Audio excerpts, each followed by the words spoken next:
tell me how you acquired all of these skills that wound up helping you become an effective scientist. Sure. I mean, one of the first things that comes up when you're in sort of the scientific business is meetings, international meetings, national meetings, local meetings. And the first hurdle that you get over is that you're asked to talk at one of these meetings on the basis of the work that you've submitted as usually as an abstract and so forth.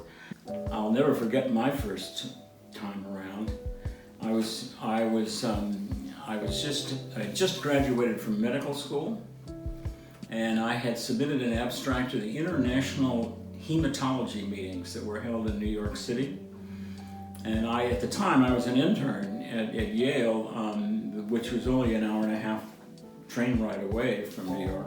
And so I took the train down to New York, and my mentor from medical school was there, along with 3 or 4 other professors from medical school. I had practiced it. At this time, for most of these meetings, they were 10-minute talks that were timed, and they would give you a gong like 1 or 2 minutes before the end, and so you knew that you had to wrap up. And so we practiced and practiced and practiced this talk, and I practiced the talk many times, and I thought I was ready. But when I walked into the hall, there were like 5,000 people. Wow. Yeah, it was huge. That's a stadium full of people, my God. It was huge. My number was called. I came up to the podium on top of a stage and so forth, and I looked out over the audience, and it just seemed to go on forever. And I walked up to the podium, I put 2 hands on the podium, and all of a sudden, I had a laryngeospasm. My vocal cords just closed down. Oh no. And I couldn't breathe. I backed away from the podium, or I sort of stumbled back. Finally, I could get some air in and out.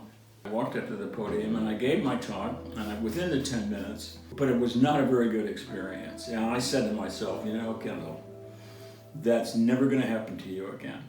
And so what I did after that, it was just simply stage fright. And because I hadn't really been in this kind of a situation before, this role of being a public speaker. Right. So then I just practiced and practiced and practiced before I gave a talk. And I got to be better and better and better and more relaxed, so I didn't have a laryngeospasm. As my career started to progress, I was invited for longer talks, so I could talk for 30 minutes or 40 minutes or an hour, different kinds of places and universities and so forth. And I really got to enjoy this whole thing. So putting the talk together was one aspect of it, just organizing it. Because what I found is that the people in the audience wanted to understand it. And if they understood it, then they liked it. It became a craft to put together a persuasive talk. And that's probably the most important word. At the same time, I don't know how I got onto it, but I got onto it through a friend in Switzerland who I thought their slides were much, much better than other people's slides. And one of the mistakes people make when they're giving a talk with slides is they have too many words on the slide. Right. So the person in the audience is trying to read the slide at the same time you're talking, and they don't coincide usually, and it just becomes a mess. And so the critical thing is to just do bullet points and to have them restricted to like only 3 or 4 lines per slide, and only a phrase, not the complete sentence with all of the subclauses and so forth. I got an artist. At that time, we didn't create our own PowerPoints. Right. And we had an art department at Dartmouth where I was, and I worked with the artist to make the slides so that the letters were all, reasonable size so that people could see them from the back of the room and so forth and so on. And it was an art form to do this whole process. And I got to really enjoy it. I mean, because it was just as creative as the science had been itself. And so that took a while, though. I mean, I'm giving you the condensed version of several years Yeah. that you have to do that. And if you're a student starting out, you learn how to do this by giving talks in your lab meetings. And if your mentor is good, they teach you how to give these talks and how to organize them, how to plan them, how to make the slides so that they're understandable, and so forth. But it's a whole process that I think it takes several years to do. So the other part of the communications aspect Yeah. was the writing. Right. And of course, when I was in medical school, I didn't care. But when I was in college, I said, well, I'm going to go to medical school. What do I need to learn So this? what do I have to? And so I used to just wait until the night before an English composition was due, and I'd scribble it out, on my yellow pads and so forth. I didn't know how to type, right? I never learned how to type, essentially. So that was a major problem, and I never took it seriously because I was really focused on memorizing my chemical equations and those sorts of things. Once I made the decision to become a scientist, then I realized that, the writing's very important, and so it was interesting because I had just given a talk at a major meeting, and afterwards a person came up to me that I knew because he was a senior person in the business. His name was Maurice Landy, and he really was the grandfather of my field. I mean, he started in the 50s thinking that there were these soluble molecules that floating around and making the cells do what they were supposed to do. And he came up to me after I gave my talk and he said to me, he says, Kendall, I can help you. And I said, really? I knew who he was, but we'd never met before. And he said, so he could help me? And I said, well, really, how can you do that?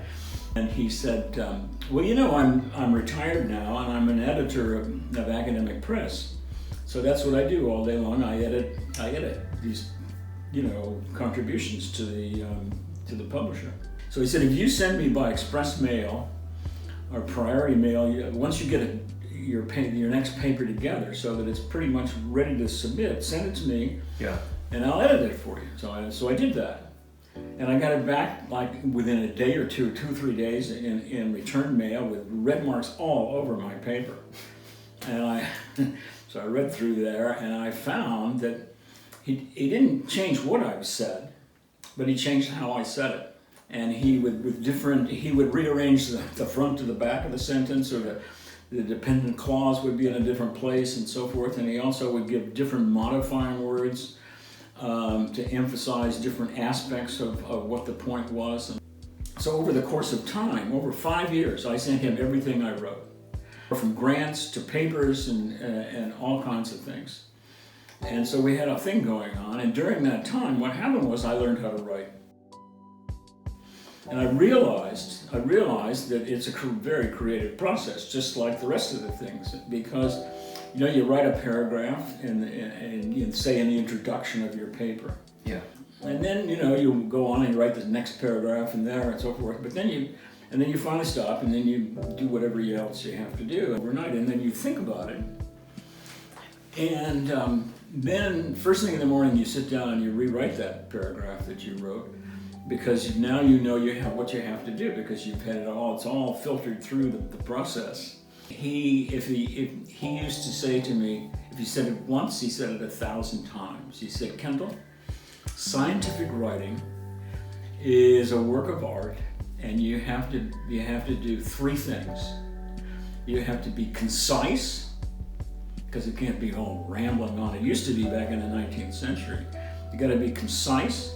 The different parts of the paper have to be tightly integrated, so that the intro and the methods and the results and the discussion are all tied up into a great big bow. It has to flow. Yeah. And then the last thing is it has to be persuasive. Mm-hmm. He said, because who you're writing this paper for isn't the general reader out there. It is, eventually. But the first person you have to persuade is the reviewer. Mm. You got to get past the reviewer, you'll never get it out to the public. And so over the course of time, I realized, and as I go back and look at some of those papers over that first 5 years, and this was the beginning of the whole IL-2 story and after our breakthroughs and so forth. I mean, and these were really important papers that I was writing. And they're like poetry. I mean, they are beautiful. And after about 5 years, when he got older, I went on to other things, and so we didn't do that anymore. But I'm so pleased that he helped me learn how to write, because reading back through those papers now, they're the best papers I ever did.